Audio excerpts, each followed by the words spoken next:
Hi friends, आपण समस्त को प्रतियोगिता सफलता यूट्यूब चैनल को स्वागत। आज आम डिस्कस करवा जो RI अमीन तार तो रिजल्ट डिक्लेयर हो जाइए। आगु कौन आम करवा है कौन कार्यक्रम आमर तारी उपर डिस्कस करवा आउ कहीं जो आगु कौन कर कौन नहीं मु कहीं विषय वीडियो कर वीडियो भितर ही मुझे है। तो वीडियो को स्टार्ट करवा। फास्ट मुझे कहि देख जो दिन रिजल्ट आसला RI अमीन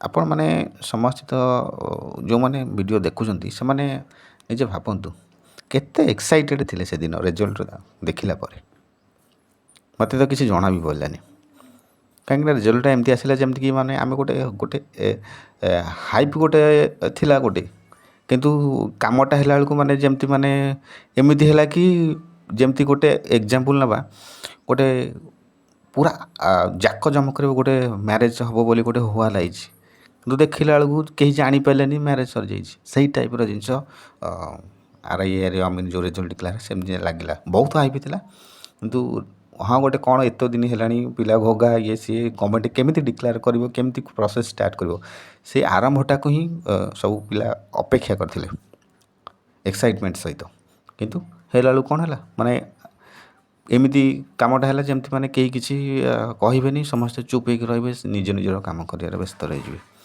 तो सही टाइप जिनस कि देखा मिलला तेणुक यही टाइप जो जिनसटा है जमती कि समस्त को मेन एग्जाम आलाउ कर दिया गला तो तार प्रभावटा कम पड़ो आमे केमती निजक असुविधार माने केमती आमे निजक मोटिवेट करी आगु को रेडी रहा से विषय मुझे वीडियो माध्यम कहि है।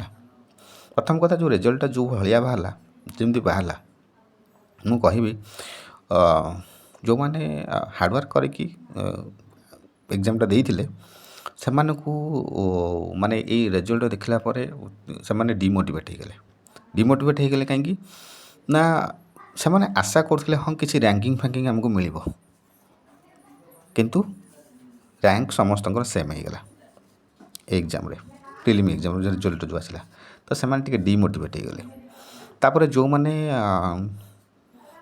सेमती पास होती जो मैंने हे तो आगु एग्जाम देते बहुत एग्जाम क्वालिफाई नथिले किंतु ए एग्जाम फर्स्ट टाइम क्वालिफाई करसंती से माने हाँ ठीक अच्छे एक्साइटेड लगे जहाँ किसी गोटे फर्मूला जोटा आमको सुहाइला जहाँद्वारा आम फर्स्ट टाइम लाइफ रे को गोटे एग्जाम क्लियर कलु से माने गोटे से हिसाब से गोटे एक्साइटेड टे हो गले किंतु तापर जो से नॉर्मल तो आगु को एग्जाम निहत भाव मेन एग्जाम तो हम पिला नहीं जेहेतु 3 लाख पाखापाखि पिला मेन एग्जाम तो कर तो मुझे आगु जमी वीडियो बनई थी मुझे बर्तमान गवर्नमेंट सफिशिएंट टाइम दब मेन एग्जाम प्रिपेयर हाँपाई कहीं ना पिला बहुत नहीं तेणु सांगे सांगे एग्जाम हेनी जो मैंने भावुं मासे 1.5 मास भितर एग्जाम से करदेव कि मासे 1.5 मास छाड़ 2 मास भितर भी करदेव जो एग्जाम मेन एग्जाम संपूर्ण रूपे भूल आउ ये जो गवर्नमेंट बर्तमान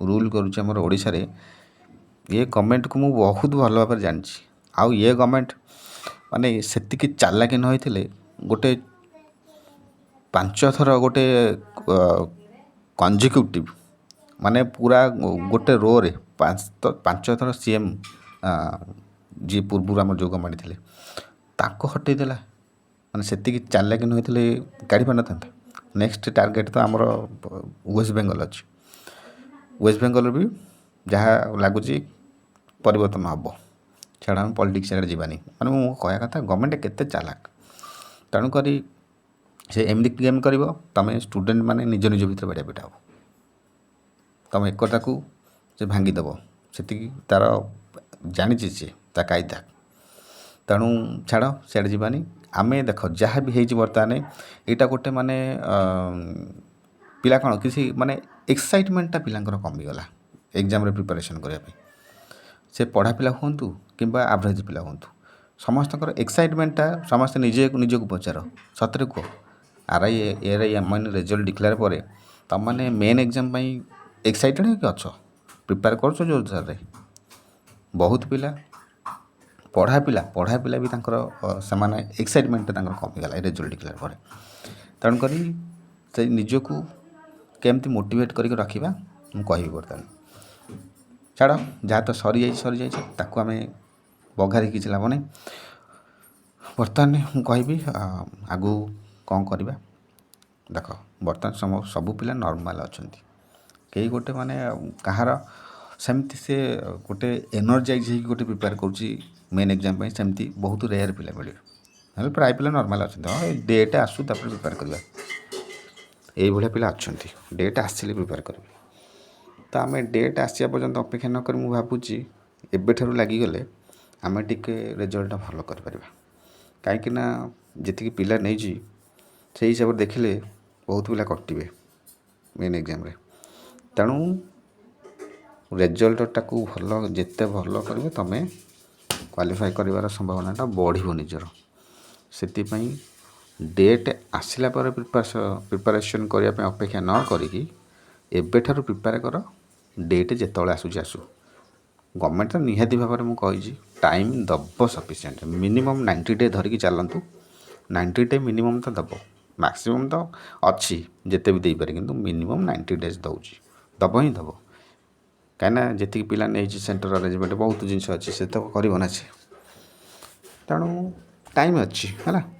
ତ ସେଇଥିପାଇଁ ମୁଁ କହିଲି ଯେଉଁମାନେ ଫାର୍ଷ୍ଟ ଟାଇମ୍ ପାଇଁ ବହୁତ ପିଲା ଅଛନ୍ତି ଫାର୍ଷ୍ଟ ଟାଇମ୍ ପାଇଁ ଏକ୍ଜାମ୍ କ୍ଲିୟର୍ କରିଥିବେ। ଆଉ ପିଲା ଅଛନ୍ତି ପଢ଼ା ପିଲା ବି, ସେମାନେ ବି କ୍ଲିୟର୍ କରିଛନ୍ତି। ତ ପଢ଼ା ପିଲା ତ ତାଙ୍କର ପଢ଼ିବେ ହିଁ, କିଛି ଅସୁବିଧା ନାହିଁ।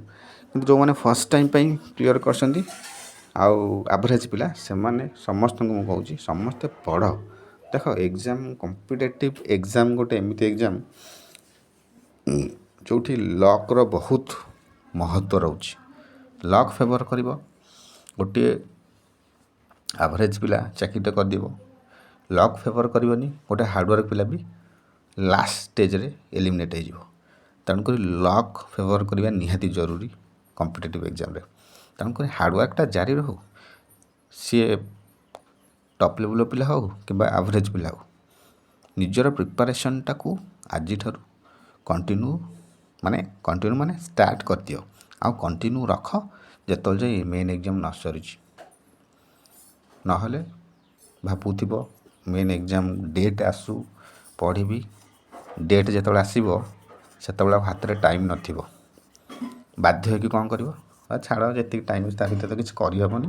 ତେଣୁ ଏକ୍ଜାମ୍କୁ ଭୁଲିଯିବାକୁ ଚେଷ୍ଟା କରିବ, ଯଦ୍ୱାରା କିଛି ନିଜର ଫାଇଦା ହେବାର ନାହିଁ, ବରଂ ଲସ୍ ହିଁ ହେବ। ସେଥିପାଇଁ ଯଦି ଗୋଟେ କୌଣସି ବି କାରଣରୁ ଯଦି ନିଜକୁ ଗୋଟେ ଚାନ୍ସ ମିଳିଛି, ତା'ର ପ୍ରପର୍ ୟୁଟିଲାଇଜେସନ୍ କର। ଆଉ ଗୋଟେ ଟଫ୍ କମ୍ପିଟିସନ୍ ଦିଅ ସମସ୍ତଙ୍କୁ।